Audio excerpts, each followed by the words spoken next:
Now at 5, a new manufacturing facility is coming to Miami, Oklahoma, and it's bringing new jobs.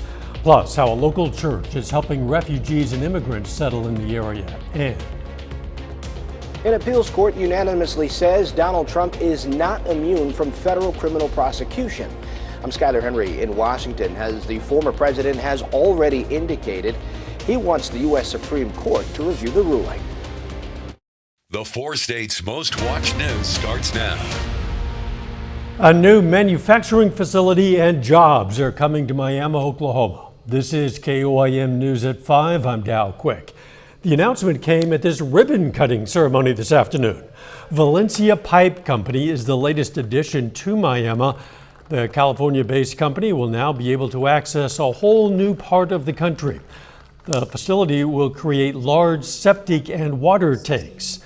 The CEO, Andrew Durbin, says Miami is the perfect place to set up shop and looks forward to helping the community grow. We like to support the local Little League baseball teams. We like to support the different boys and girls clubs. That's what we have traditionally done in any community that we've come into.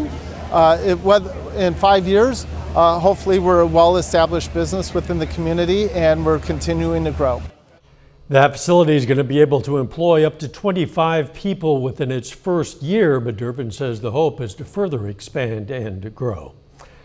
A Joplin church today hosted a fundraiser to support local refugees and immigrants. First Presbyterian Church of Joplin hosted a luncheon for $8 a plate. All the proceeds from the event go to the organization Raise.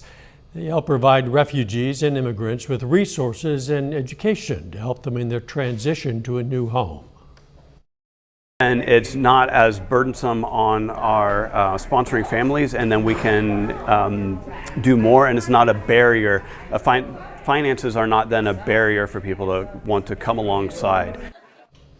The First Presbyterian Church hosts charity luncheons every month. Several schools across the 4 states are celebrating the Chiefs heading to another Super Bowl with a Spirit Week. And today, students in Carl Junction dressed up as Kansas City's hottest couple. That would be Travis Kelce and Taylor Swift. I think their costumes are amazing. They all participated. I'm like, wow, because I've been a huge Chiefs fan my whole life. My dad was, my mom is. It's just, wow, how many people, just for the school also, and just how many people care, and it's just amazing. Tomorrow, Carl Junction students are going to take part in Winning Wednesday. Another nice day out there. Chief Meteorologist Doug Heddy.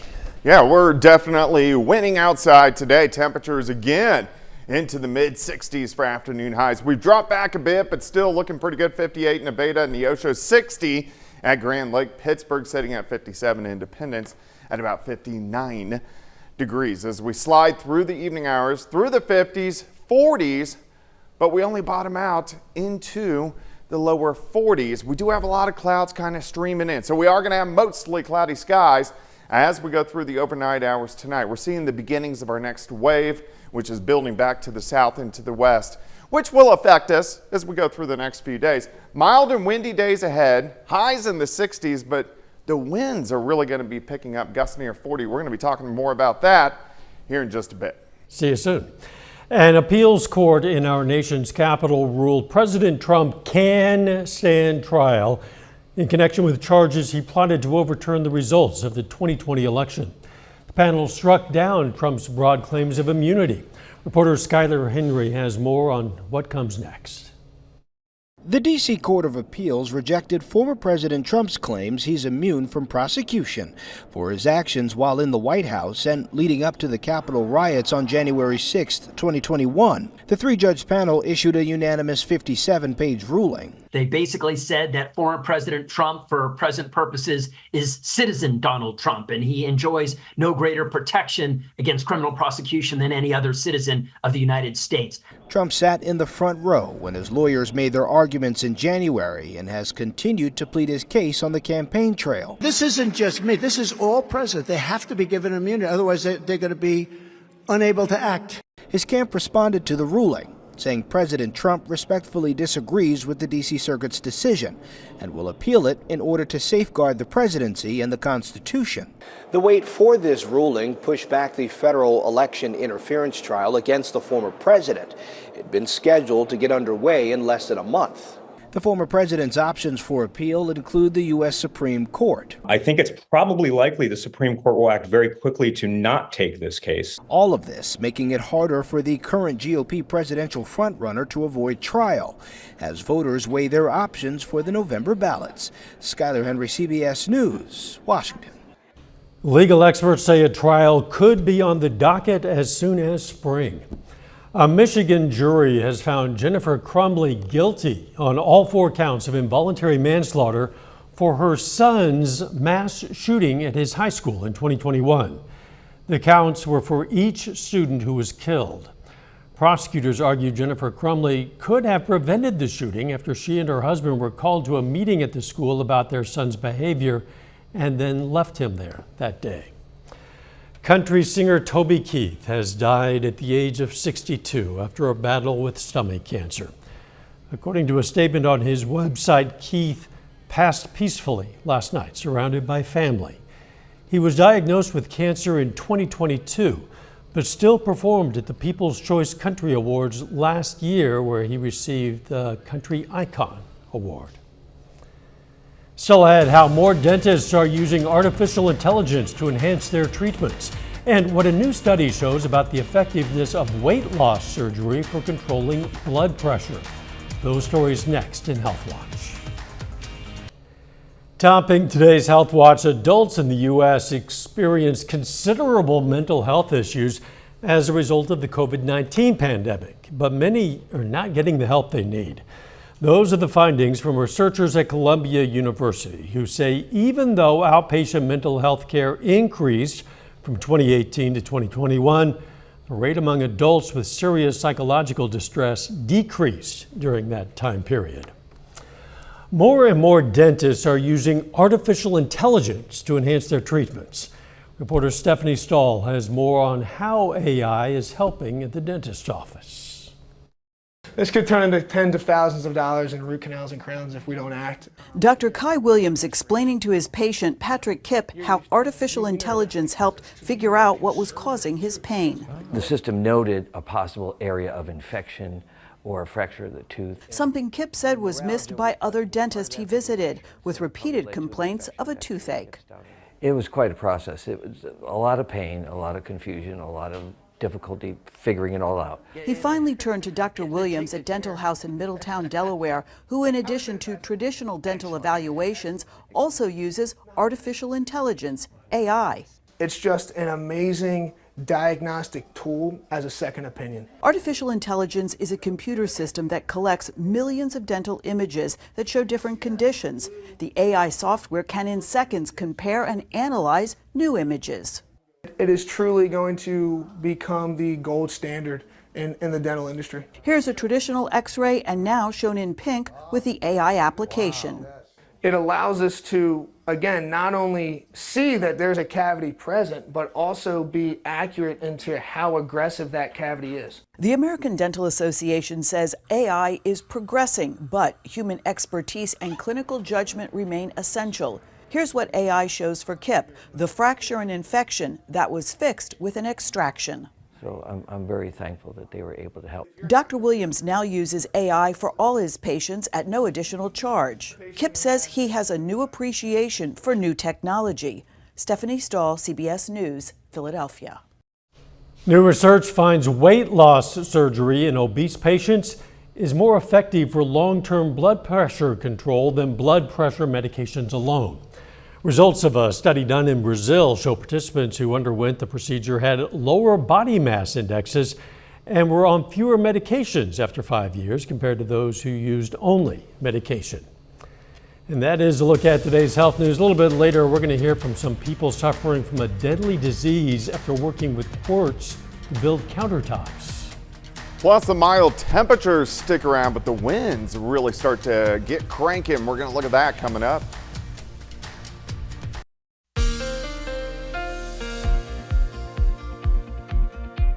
Well, of course, it turned out to be another great day for us today. We had more clouds, but again, temperatures, they passed that 60-degree mark. And so far in February, it should say February, 72, 74 last week. We dipped a little bit over the weekend, then right back up for us this week. And we're going to see that trend continuing as we go through the next couple days. Now, we have a lot of clouds out there, but still, temperature is pretty good. Nice shot. Indigo Sky Casino and Resort. Of course, Indigo is just outside of Seneca, Missouri. All right, temperature is 59. Stockton 60. Anderson 61 in Grove. Pittsburgh is sitting at 57. Chanute at 56. Through the evening, sliding back through the 50s, 40s. But we hang into the 40s, so not as cold tonight compared to what we have seen over the past couple nights. All right, big, thick band of clouds kind of rolling in. Nothing underneath them, but we are going to have mostly cloudy skies for us tonight. A lot of clouds out to the west. Here's the beginnings of our next storm system. Big upper level low right off the coast of California, and it's going to shoot a couple chunks of energy toward us as we go through the next few days. So let me take you through time. We're going to start right now. We're going to track this first wave. It goes across the northern plains. So this is going to be Thursday. It mainly gives us very windy conditions and a few scattered showers. This wave passes by. Then we start tracking the second wave, which really tracks right on top of us by the time we head into Super Bowl Sunday. So chances for showers will increase, maybe even a little bit of snow on the backside. All right, the winds are really going to get moving as we go through the next couple days. So this is that first chunk of energy. Winds gusting 20 to 25 for us by tomorrow evening.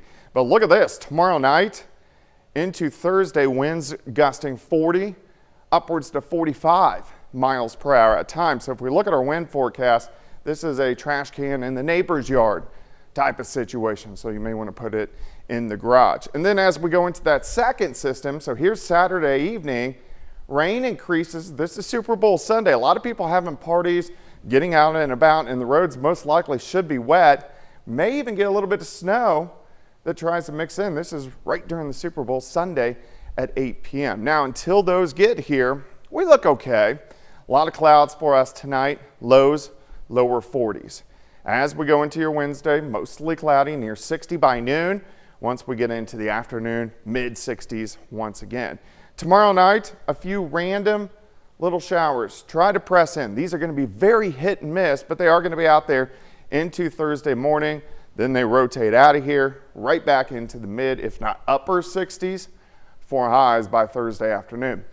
Here's your day planner for your Wednesday. 45 in the morning, 58 by noon. High temp right around 65 degrees. As we go down the road, 67 on Thursday, those random showers. Friday looks good. Cooler for the weekend, those rain showers on Super Bowl Sunday. But overall, looks pretty good. Next 10 days. Yeah, I can't complain about those highs, certainly. Yeah, Thanks, definitely. Thanks. Coming up, a new report shows just how much credit card debt Americans owe collectively. Topping today's Consumer Watch, a new report shows U.S. household debt continues to climb. The Federal Reserve Bank of New York says a big part of that is credit card debt, which hit another new record. Americans now collectively owe $1.3 trillion. That's a 46% increase from the beginning of 2021.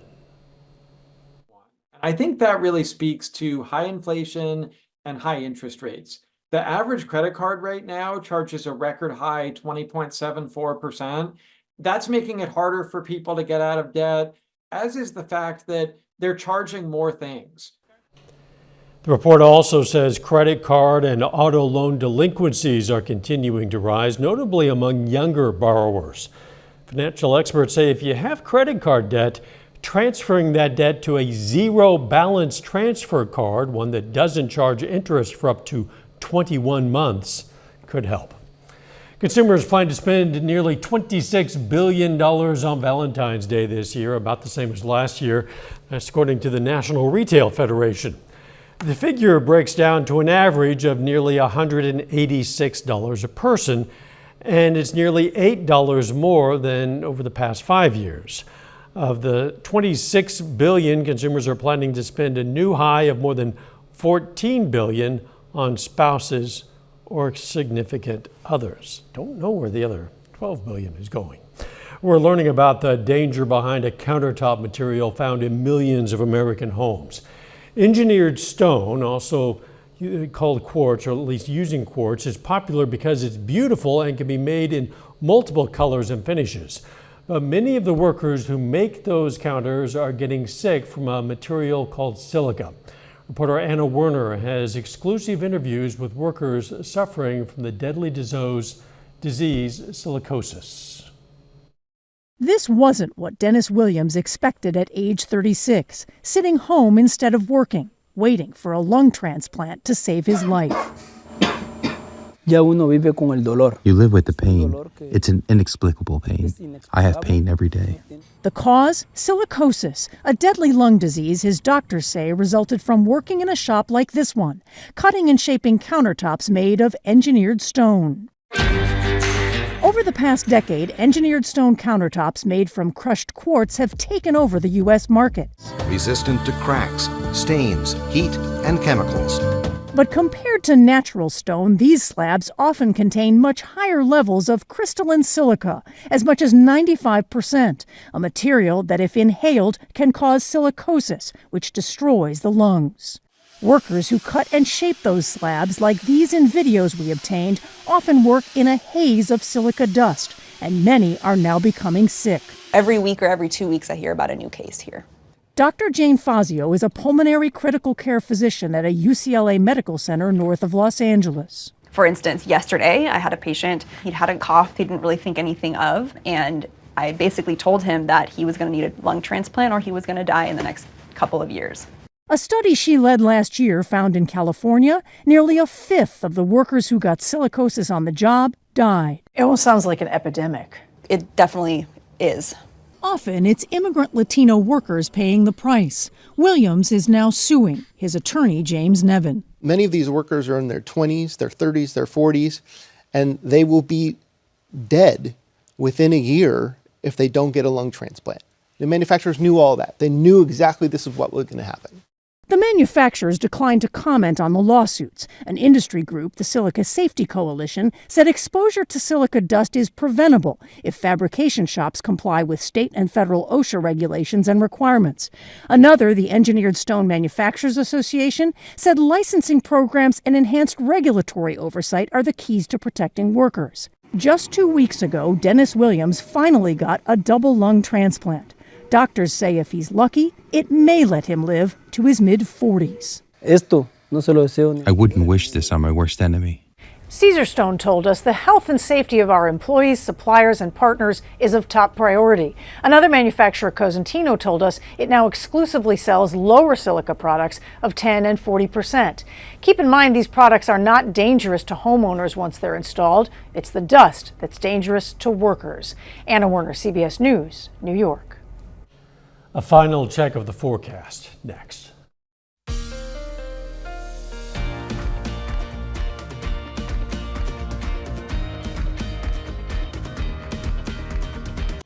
Up next on the CBS Evening News, why the House and Senate are pushing back on President Biden's bipartisan immigration deal.